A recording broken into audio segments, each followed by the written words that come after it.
Siempre es tema de discusión cuántas personas acuden a una movilización en el Zócalo. Claro. En mi opinión, en esta en particular, que no tiene nada que ver lo político, que no hay ninguna figura ni ningún nombre político involucrado, eso es lo de menos. Lo que está sucediendo es histórico. Y para platicar de esto está el secretario general de Gobierno de Ciudad de México, Martí Batres, en la mesa de Despierta. ¿Cómo le va, secretario? ¿Qué tal? Buenos días, Daniel. Buenos días, Enrique. Buenos días.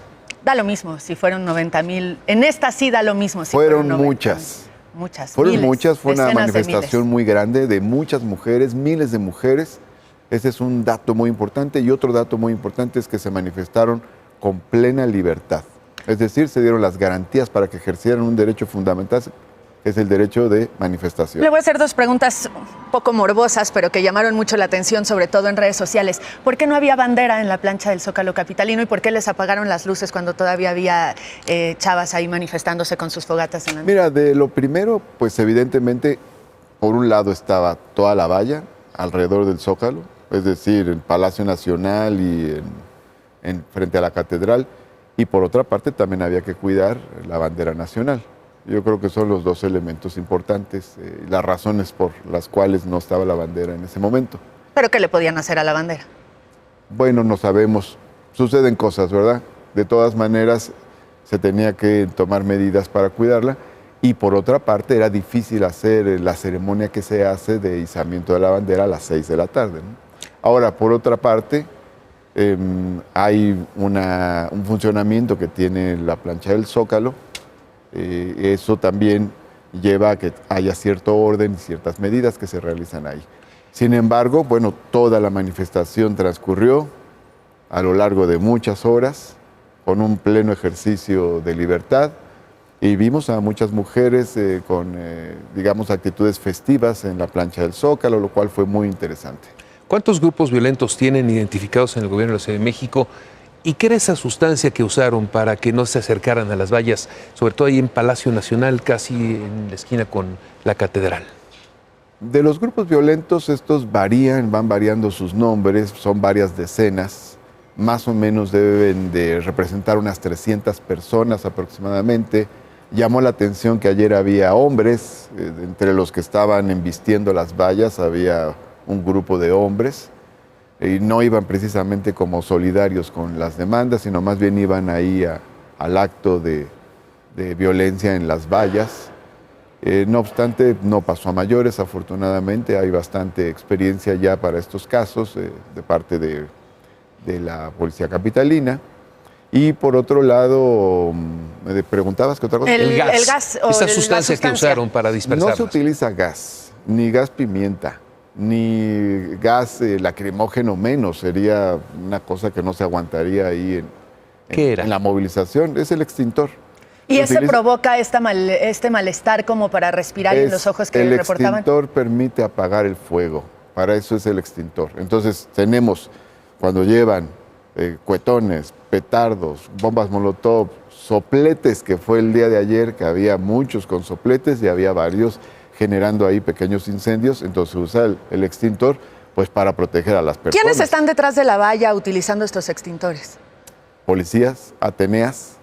El día de ayer solo hubo mujeres policías. Pero atrás de las vallas, quienes utilizan los extintores, también, porque salían de atrás, también claramente. Hay ateneas que están del otro lado, que también tienen que cuidar esa parte, ¿verdad? Están cuidando varios inmuebles y a las personas que están en esos inmuebles, del lado de Palacio Nacional, pero también del lado de la Catedral. Y el punto donde estuvo el mayor ataque fue del lado de la Catedral. Ahora, platicábamos precisamente del año pasado, nuestra plática con la jefa Atenea, que nos decía muchas veces nos agreden también a nosotras cuando nosotras quisiéramos estar en la marcha.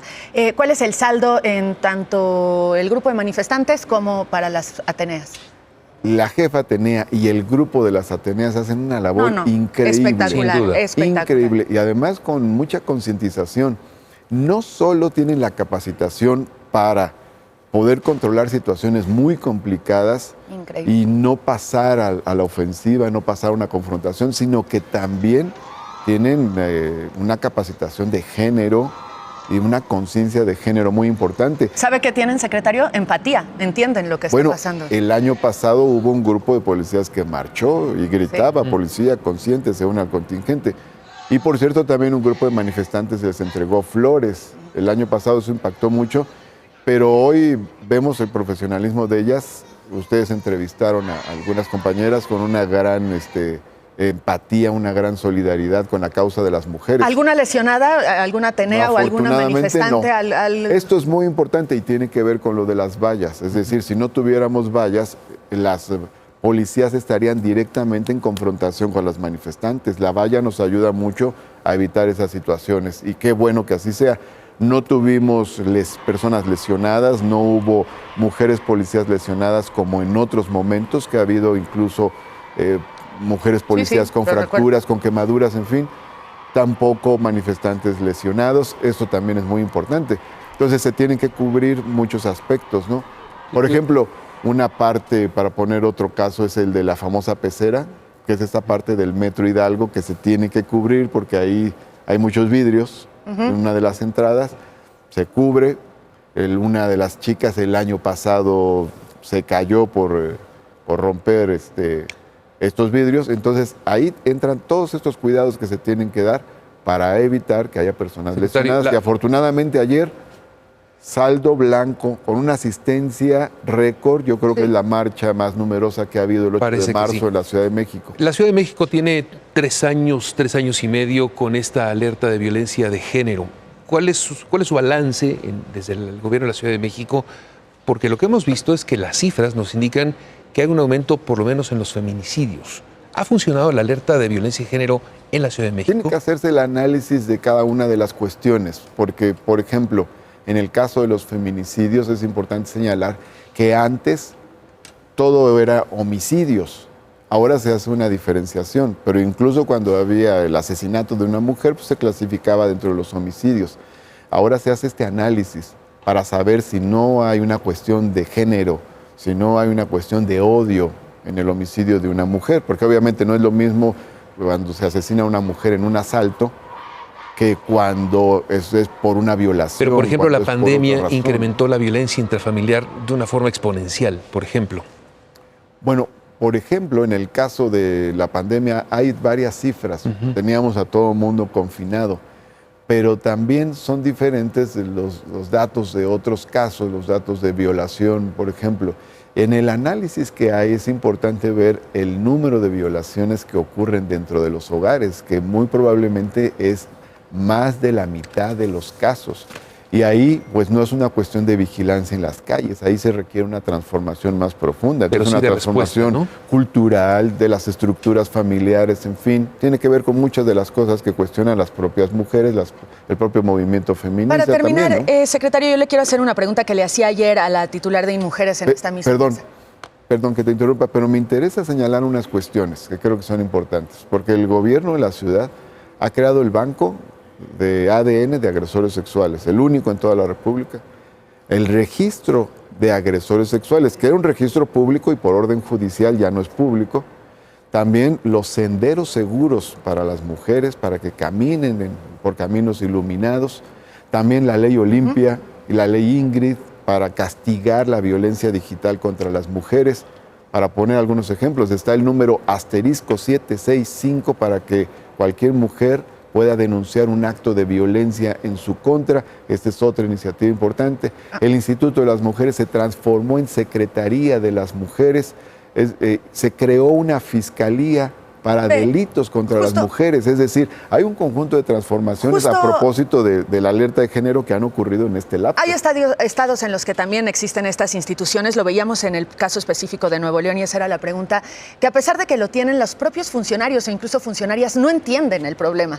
El gobierno de Ciudad de México entiende el problema, entiende que las mujeres que salen a exigir justicia no son enemigas, sino tienen una legítima causa que todas compartimos además. Bueno, yo te voy a decir, el gobierno de la Ciudad de México es el gobierno más feminista que hay en todo el país. Y es un gobierno encabezado por una mujer, y es un gobierno encabezado por una mujer que ha luchado en estas mismas causas de las mujeres por la igualdad. Es decir, estas luchas que ahora han adquirido una masividad importante, vienen de años atrás. Es decir, hay un movimiento feminista que se gesta aquí en México en los 70s, en los 80s, con determinadas demandas y que han tenido su principal repercusión en México. La Ciudad de México es la primera en tener un gabinete paritario, mujeres, mitad hombres, con Andrés Manuel López Obrador como jefe de gobierno en el 2000. Es la primera en tener un programa social destinado a las jefas de familia, también en ese sexenio. Y es la primera en el sexenio posterior en tener un proceso de descriminalización, eliminar aquellos preceptos jurídicos que criminalizaban a las mujeres. Es decir, la Ciudad de México no solo lo comprende, sino que la Ciudad de México va adelante en estos temas que después van repercutiendo poco a poco en otros estados. Muchas gracias, secretario. Es que le decía esto precisamente, le agradecemos mucho haber estado estos minutos en Despierta.